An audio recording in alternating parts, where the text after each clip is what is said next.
Good morning. This is Sally Morgan, physical therapist, craniosacral therapist, and Tellington T-Touch practitioner for animals and people. This is Tristan. He's a Corgi, and this is an episode of Conversations with a Corgi. And Tristan and I are protesting today. As you can see out the window, there is about a foot of snow. And our pal Phil, whom I met once in Pennsylvania, has said that we're having 6 more weeks of winter. Well, we're not happy about that here one bit.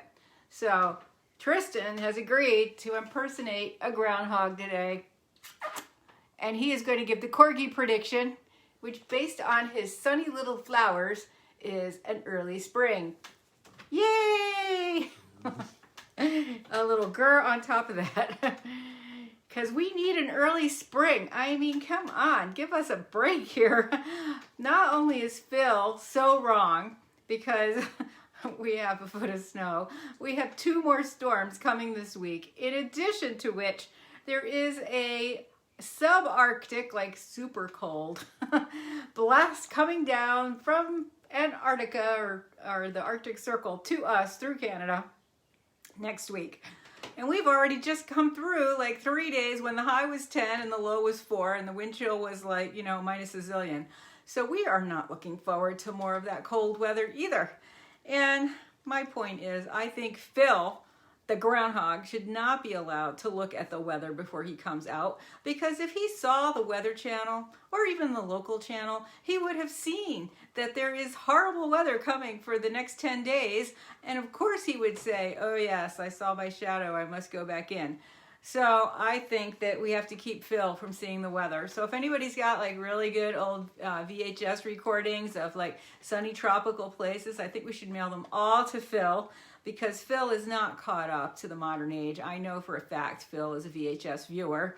So send Phil VHSs of sunny climates so that Phil is thinking summer. Groundhogs, what do they know anyway? After all, look at the Corgi, shaped like a groundhog, kind of columnar, except for the cute part, the ears and the pointy little nose, which the groundhog does not have. Therefore, I think based on the superior senses of a Corgi, the big ears, the long, very good snout, I think that we should trust the Corgi and not the groundhog and look for an early spring. Now, of course, this is all relative to where you live and what does early spring mean. And, the snow's not so bad if it melts fast. I personally just don't really like it anymore. When I first moved up here a bazillion years ago, going skiing was fun, snowshoeing was fun, but these are all sports where you're exhausted and you're really cold. And I'm old enough now that exhausted and really cold are not things I like. I like sweaty and exhausted. I do not like cold and exhausted. And so I am not so thrilled by this weather. Of course, it is very beautiful, and it's very interesting because the trees out there still have the snow on them, and as the winds are starting to pick up, the trees on the front of the house and now the side of the house are de-snowing.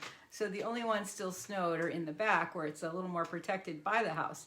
So, right now it's very pretty out there, and frankly, at 32 or 3 degrees that it is, it feels downright balmy after being so cold. But we haven't missed a day of walkies. Although yesterday there was nothing on the road except us. And we went out around 3 o'clock, had to walk right down the yellow line to be in a place where it wasn't like outrageously slippery and awful. And Tristan, of course, he was scampering on either side of the snowy patches of the road, enjoying the fact that I wasn't kind of keeping him in one place. So it was kind of a fun walk, and he was rather fascinated that our friends, the Aussies, that bark, bark, bark, bark, bark when we walk by, weren't even out, thank God. Their people let them in because the weather was just really abysmal yesterday. So hopefully we'll get some walking in today in the balmy 32 degrees, and hopefully spring will come sooner than we think.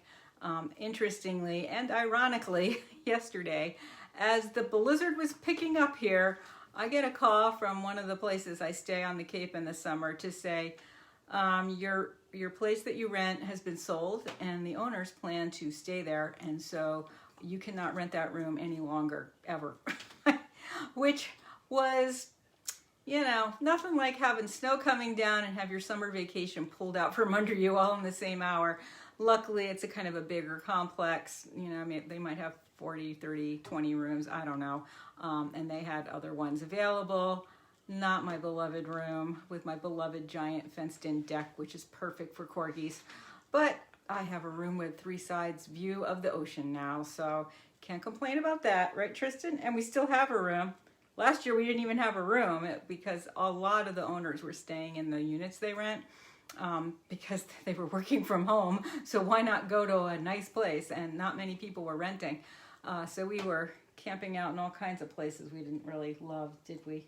But we'll be happy right by the water. Oh my gosh, you have pink on your cheeks from Mommy kissing you, you poor little corgi. All right, everybody have a good day. Stay warm, stay out of the cold. Don't listen to the groundhog. And if you live up north and you like the snow, then go ahead, worship the groundhog. I'm not ready to do that. Although I do love Phil, I have to say. One of my regret purchases in my life, I was in some like place in Pennsylvania that was, you know, like a dinery kind of a place. It was a pretty elaborate guest area out front where you could buy things. And of course, being near Punxsutawney, there were stuffed Phils all over the place. And I'm sure I could get one online. But I didn't buy a stuffed Phil because, you know, I have stuffed animals and I didn't need a groundhog. But I think about that stuffed Phil every Groundhog Day and think, oh, I should get one online. But I never do. So anyway, I don't need a groundhog because I have a Corgi predictor. And the Corgi always predicts an early spring. Right, Tristan? Yes, you're very good. You're better than a groundhog, right? So everybody have a great day. Enjoy your dogs. Enjoy the snowy time. And, you know, we think about that movie Groundhog Day, too, where the main character was living the same day over and over and over and over. Every morning he got up and the same things happened and he couldn't really get out of it. And it's ironic because, you know, now we're in the middle of the pandemic where a lot of people don't know the difference between Monday and Thursday and Friday and February and December and October. We were lucky to have a few holidays in there to kind of mix it up and give us some kind of reference. But, you know, how many weeks are we out from Christmas right now? Does anyone know? Quick, like off the top of your head? It's all a blur. Have to admit, it's all a blur. We're in it together, just like Groundhog Day. So let's go forward and have no more Groundhog Days. Make eventful things in your life and with your pets and enjoy the Corgi prediction of an early spring. Thanks for joining us. Everybody have a great day.